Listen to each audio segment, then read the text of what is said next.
answer for it. Yeah.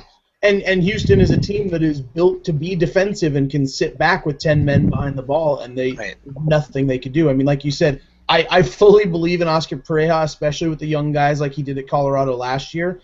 Mauro Diaz is going to be a star. Fabian Castillo, Jesus, that guy is just blowing my mind every week. You know, I'm very scared about Seattle's chances of going into Dallas this weekend and even walking out with a point. You know, I feel like we're in the middle of playing our best soccer, and I don't know that it's enough.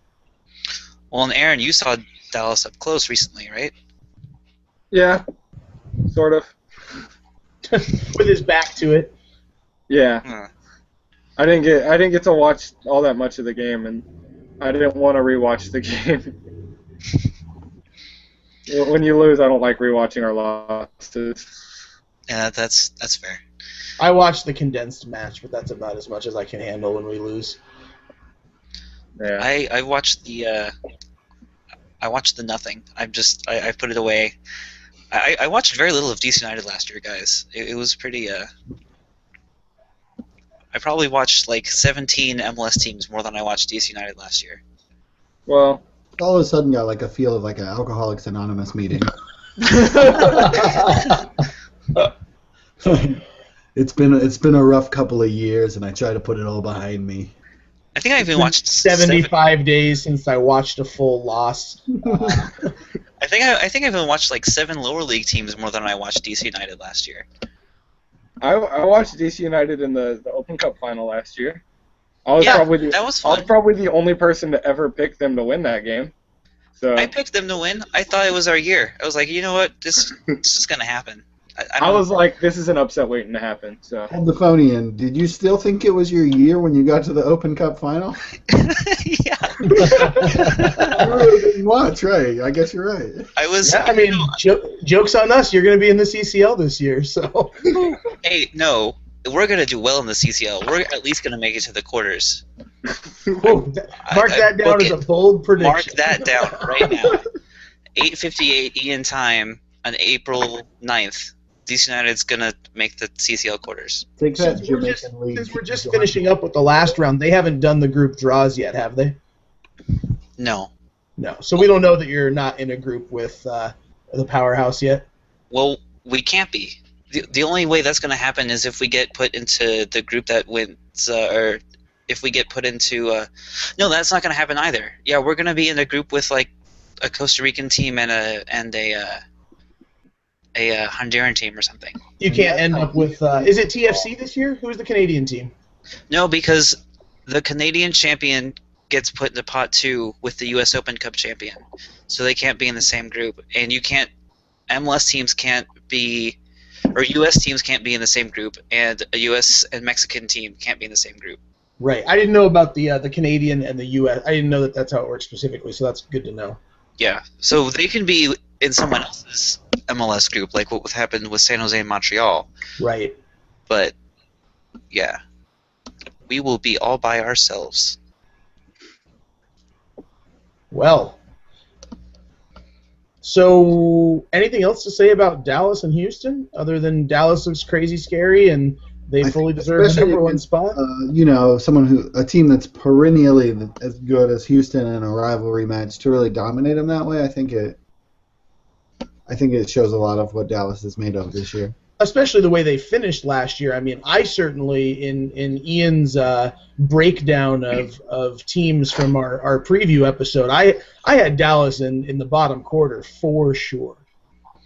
Yeah, I mean, they had a lot to prove, and they've proved a lot. I mean, not to put it simply, but that's what's happened. Yeah. Quick before we move on past MLS, I want to celebrate our first win, our first league win in 8 months. The D's. Congrats, buddy. For everybody who doesn't know, I'm still trying to get everybody to call Washington, D.C. the D's. Okay. And this is the biggest pedestal I have to try to get it out there. So if everybody in this listening can just start calling it the D's, that would do me just it would be a big favor for me. Dudes. I don't think we're moving on yet, are we? We still have to talk about Toronto and Columbus. And, talk about Columbus and Toronto. Yeah. I can be.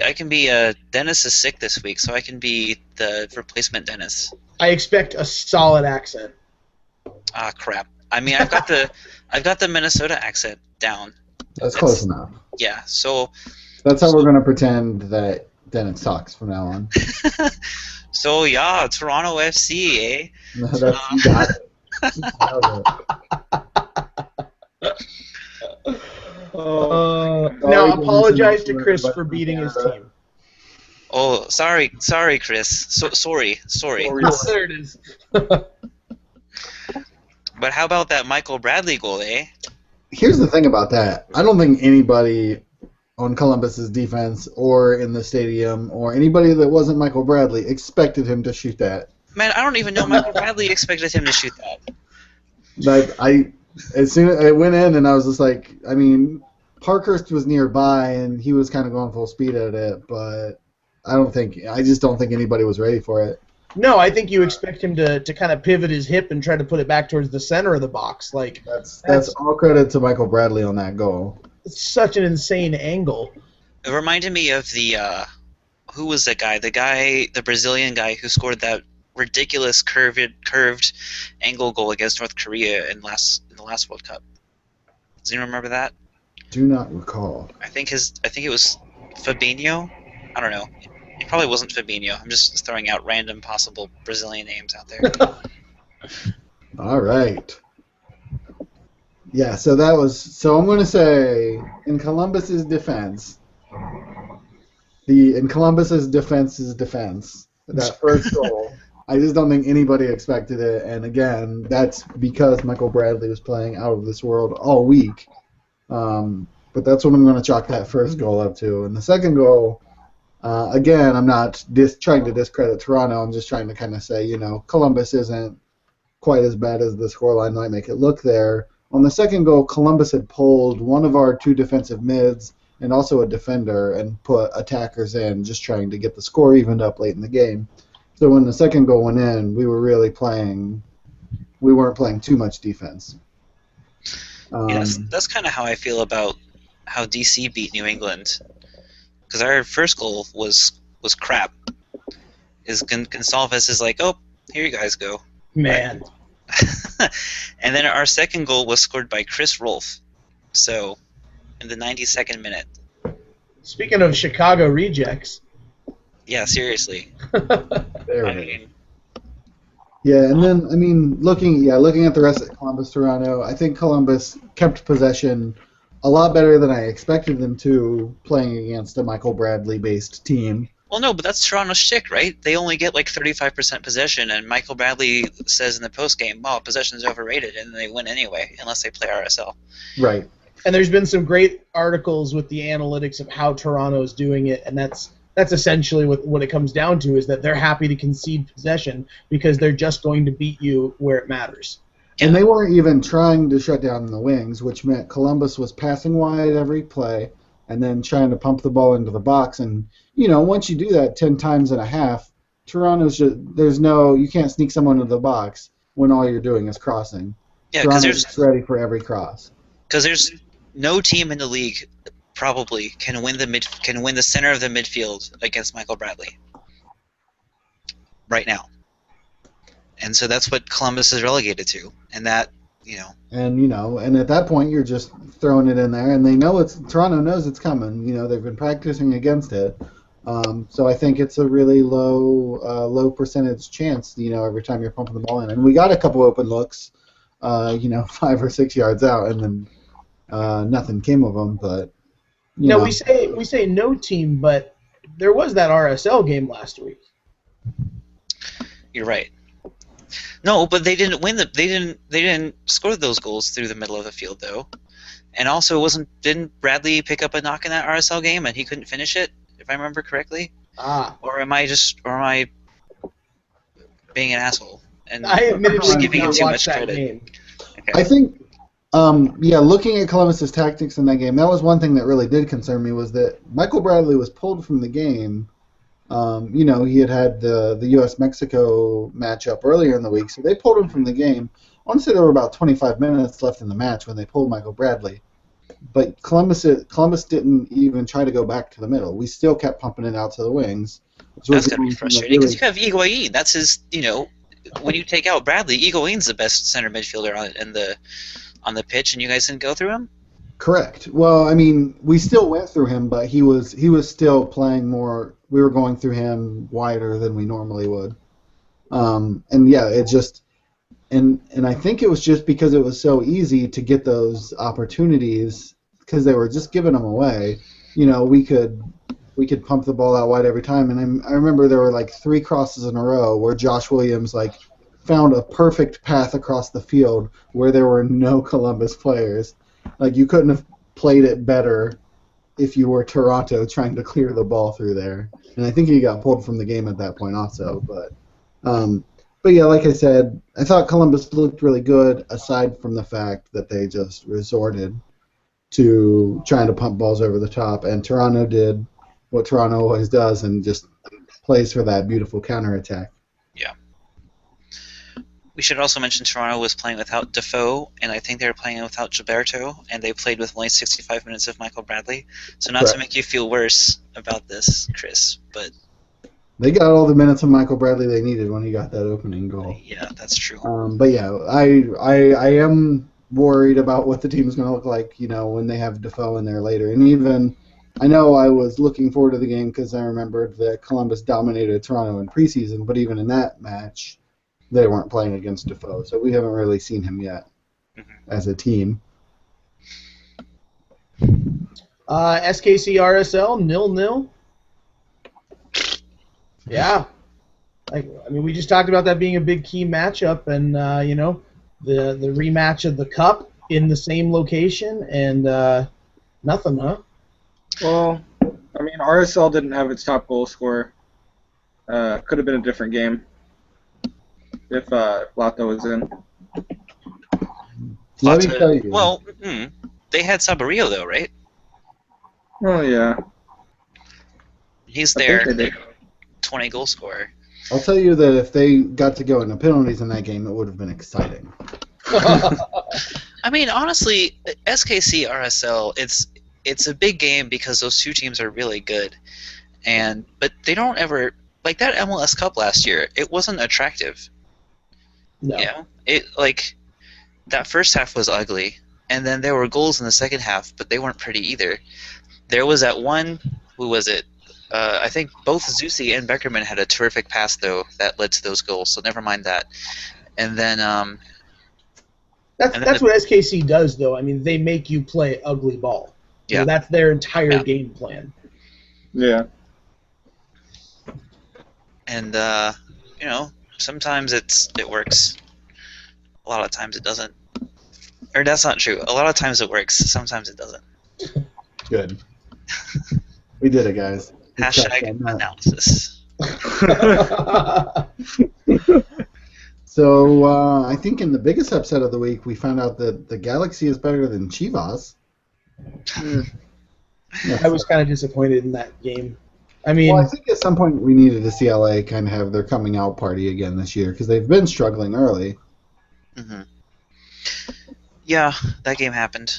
Yeah. The Galaxy like almost always pounds Chivas though, right? Like even if Chivas is okay. Yeah.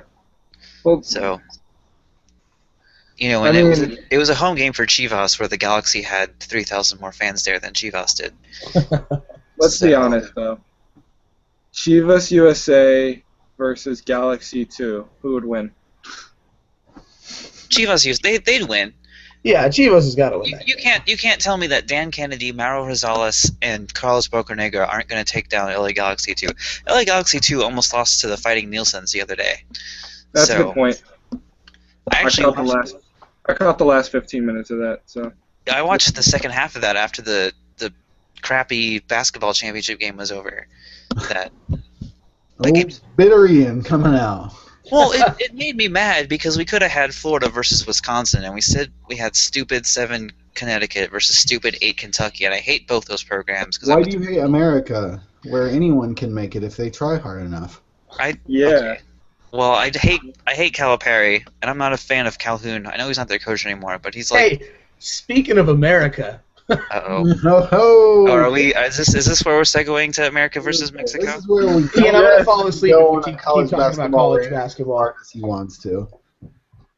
That's this part of the episode where we have to keep Ian from yelling at teams that compete with North Carolina. Let's just be honest. March Madness is over, so now no one cares about college basketball.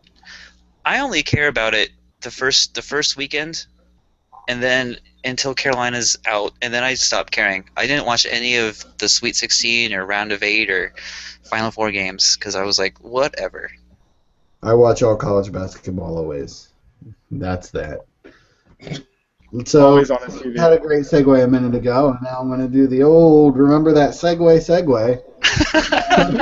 guys remember that segue about the USA-Mexico game we had earlier? Oh, yeah. Remember that segue? Let's talk about it. Amazing first half, and then I don't know what happened after that. I went to sleep, and I think we're going to win the World Cup. What's funny about that is we scored 2 goals in the first half, and then everyone on Reddit was constantly refreshing, and we hit 20,000 in the process of being up 2-0. And then you jinxed us, Aaron. Nobody's supposed to tell me, okay?